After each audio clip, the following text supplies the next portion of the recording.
မြို့လေကောင်မှာတက်လေမွေးလို့ရတယ်ကွန်ဒိုလိုချင်တယ်ဆိုလို့ရှိရင်ရွှေရဒီနေ့ project တစ်ခုကိုလိုက်ပြပေးမယ်ကွန်ဒိုရဲ့နာမည်ကတော့ New Evo ဖက်တက်နခန်းနဲ့ဒီကွန်ဒိုကဆိုလို့ရှိရင်ဖက်တက်နခန်းအေကာမိုင်းလမ်းမကြီးပေါ်မှာတည်ရှိပြီးတော့မြို့ထဲကိုသွားမယ်ဆိုရင်လည်း10 minute walking distance နဲ့သွားလို့ရတယ်ပြီးတော့ Airport Railing Hammer Station ကိုသွားမယ်ဆိုလို့ရှိရင်လည်း9 minute walking distance နဲ့သွားလို့ရတယ်ကဲအဲ့တော့ project ကိုစိတ်ဝင်စားနေပြီထင်တယ်ရွှေနဲ့တူတူပုံစံလေးတွေကိုလိုက်ကြည့်လိုက်ရအောင်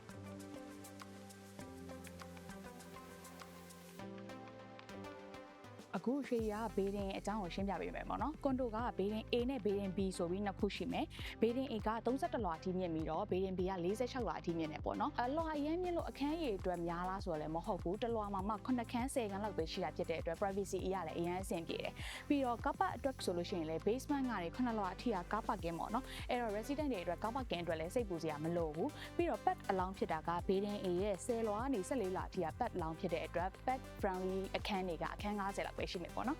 ်အခုရွှေပြရမယ့်အခန်းကတော့ဒီ project ရဲ့ဈေးအနည်းဆုံးအခန်းထိုင်းမှာအခြေချမဲ့သူတွေတယောက်ထည့်နေမဲ့သူတွေဒါမှမဟုတ် capitalize နေမဲ့သူတွေ express ဆိုလို့ရှိရင်ဒီအခန်းလေးကအဆင်ပြေတယ်အခန်းအကျယ်ဝန်းအနေနဲ့32 square meter ရှိပြီးတော့ဈေးနှုန်းအနေနဲ့ဆိုရင်3.6 million ဘတ်ကနေစတယ်ပေါ့နော်သူကဝင်ချင်းမှာဆိုလို့ရှိရင်ဒီဘက်မှာ kitchen area ရှိမယ်ပေါ့နော်ပြီးသွားလို့ရှိရင်ဒီမှာ dining space ရှိမယ်ပြီးသွားရင်living room area ရှိမယ်ဝယ်နာကတော့ living room ကနေထွက်ရမယ်ပေါ့နော်ပြီးသွားရင် living room ရဲ့ဒီဘက်အချမ်းမှာဆိုလို့ရှိရင် master bedroom ရှိမယ်ဒီဘက်မှာ dressing room လိုမျိုးအခန်းလေးရှိမယ်ပြီးသွားရင်ရေချိုးခန်းအိမ်သာကိုသွားရမယ်ပေါ့နော်master bedroom ဆိုတဲ့အတိုင်းရေချိုးခန်းအိမ်သာကတော့တွဲရပါတယ်ပေါ့နော်သူ့အခန်းက1 bedroom ဆိုပေမဲ့32 square meter ရှိတဲ့အတွက်ပုံမှန်1 bedroom တွေထပ်ပိုပြီးတော့ကျယ်တယ်အဲ့တော့နေမဲ့သူတွေအတွက်လည်းကြည်ကြင်ဝန်းဝန်းနဲ့နေလို့ရတယ်ပေါ့နော်အခုရွှေပြပေးမယ့်အခန်းကတော့39 square meter ရှိတဲ့1 bed plus အခန်းပဲဖြစ်တယ်ဒီအခန်းရဲ့အားသာချက်က space နေကျယ်တာမဟုတ်ဘဲနဲ့2 bedroom လိုမျိုးပေါ့နော်အခန်းကိုတက်တက်လေးကန်ထားပေးတယ်အဲ့ဒါကတော့သူ့ရဲ့အားသာချက်ပေါ့အဲ့တော့မိသားစုနေတဲ့သူတွေအတွက်ဆိုရင်ဒီအခန်းလေးအဆင်ပြေအခုရွှေနဲ့တူတူဝင်ကြည့်လိုက်ရအောင်ခုနကပြသွားတဲ့အခန်းလိုမျိုးပဲဒီအခန်းမှာဝင်ချင်းကို dining space ရှိမယ်ပေါ့နော်ဟိုဘက်မှာဆိုလို့ရှိရင် kitchen area ရှိမယ်ပြီးတော့ရင် bedroom နှစ်ခုရဲ့အလယ်မှာဒီ living room ထားပေးရပေါ့နော်အဲ့တော့living space လေးလည်းတက်ပါတယ်ပြီးတော့နောက်ထပ်သူ့ရဲ့အားသာချက်တစ်ခုကဒီဘက်မှာပေါ့နော် bedroom ရှိမယ်ဒီ bedroom ကဆိုလို့ရှိရင် master bedroom ကနေလည်းဝင်လို့ရမယ်ပြီး living room နဲ့လည်းဝင်လို့ရတာဖြစ်တဲ့အတွက်ဒီအခန်းလေးကအဆင်ပြေတယ်အခုဒီကနေပြီးတော့ master bedroom ကိုလည်းသွားလို့ရတယ်ပေါ့နော်ဒါကတော့ဒီအခန်းရဲ့ master bedroom မှာတွိုင်းရွှေနောက်ထပ်သူ့ရဲ့အခန်းအသေးလေးကိုလိုက်ပြပေးမယ်ပေါ့နော်ဒီမှာကဒါကသူ့ရဲ့single bedroom လေးပေါ့အဲ့ဒါကို kid room လည်းလုပ်လို့ရတယ်ကလေးရှိရဲ့မိဘရဲ့အတွက်ဆိုလို့ရှိရင်အဆင်ပြေတယ်ဒါမှမဟုတ်လို့ရှိရင်လည်း co-working space လိုမျိုးပေါ့နော်ကိုယ့်အတွက်အလုပ်အခန်းသီးသန့်လေးလုပ်ချင်တဲ့သူတွေအတွက်ဆိုလည်းအဆင်ပြေတယ်ပြီးတော့အခုရွှေကဒီအခန်းထပ်ပိုကျယ်တဲ့1 bed plus unit လေးကိုပြပေးမယ်အခုရွှေရောက်နေတဲ့အခန်းကခုနကရွှေပြသွားတဲ့အခန်းထပ်ပိုပြီးတော့ကျယ်တဲ့48 square meter ရှိတဲ့1 bed plus unit ပဲဖြစ်တယ်ဒီအခန်းရဲ့အားသာချက်ကရေချိုးခန်းအိမ်သာနှစ်ခုပါတာပေါ့နော်အဲ့တော့မိသားစုများတဲ့သူတွေအတွက်ဆိုလို့ရှိရင်လည်းဒီအခန်းကအဆင်ပြေတယ်အခုရွှေနဲ့တူ master bedroom ကိုသွားကြည့်အောင်master bedroom ဆိုတဲ့အတိုင်းသူ့ရဲ့အခန်းကကျယ်တယ်ပြီးတော့ရေချိုးခန်းအိမ်သာကလည်းတွဲရပါတယ်ပေါ့နော်ပြီးတော့ရင်အလယ်မှာလည်းဒီလိုမျိုး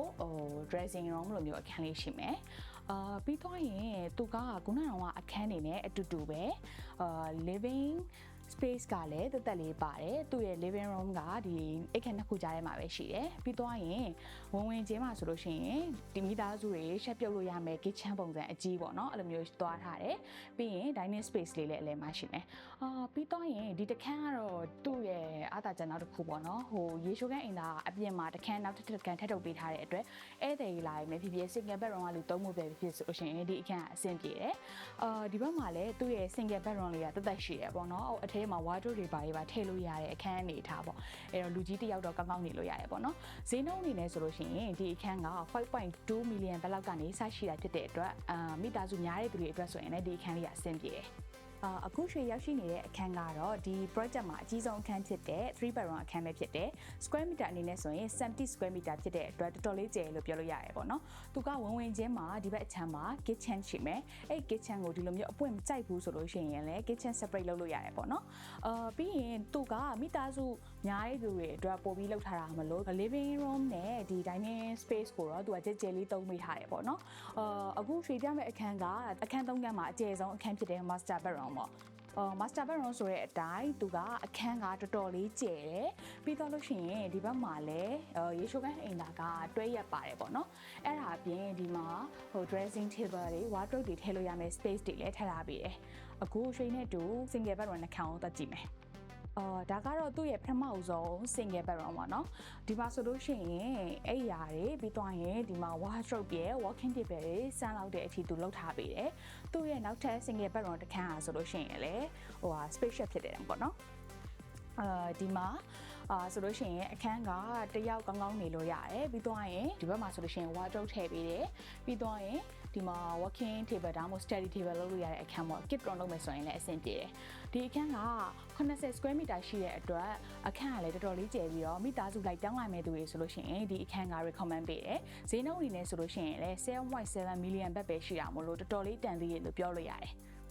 အခုရွှေက New Evo ဖက်တဲ့ကန်ရဲ့ facility တွေကိုတစ်ချက်ရှင်းပြပေးမယ်။သူက Tower A မှာဆိုလို့ရှိရင် ground floor မှာ co-working space တွေ lobby တွေနဲ့ meeting room တွေပါရှိမယ်ပေါ့နော်။ပြီးသွားရင်သူ့ရဲ့ activity area တွေအနေနဲ့ရှစ်လောင်မှာဆိုလို့ရှိရင်ရေကူးကန် gym နဲ့ yoga room တွေပါရှိပါမယ်ရှင်။ပြီးတော့သူ့ရဲ့ Tower B နှစ်လွှာမှာဆိုလို့ရှိရင် co-working space နဲ့ meeting room တွေပါရှိပြီးတော့46လွှာမှာဆိုလို့ရှိရင် co-kitchen ရုပ်ရှင်ရုံkaraoke room တွေအပြင် sky bar and lounge လည်းပါရှိမှာပဲဖြစ်ပါတယ်ရှင်ပြီးရင်သူ့မှာကဝင်းလေးရှိတဲ့အတွက်အဲ့ဝင်းမှာဆိုလို့ရှိရင် outdoor activity တွေလုပ်ဖို့အတွက် multi purpose bag တွေပြီးသွားရင် tea pavilion တွေ EV ကားတွေအတွက် EV charging station တွေအပြင် pickleball တွေလည်းပါရှိမှာပဲဖြစ်ပါတယ်ရှင်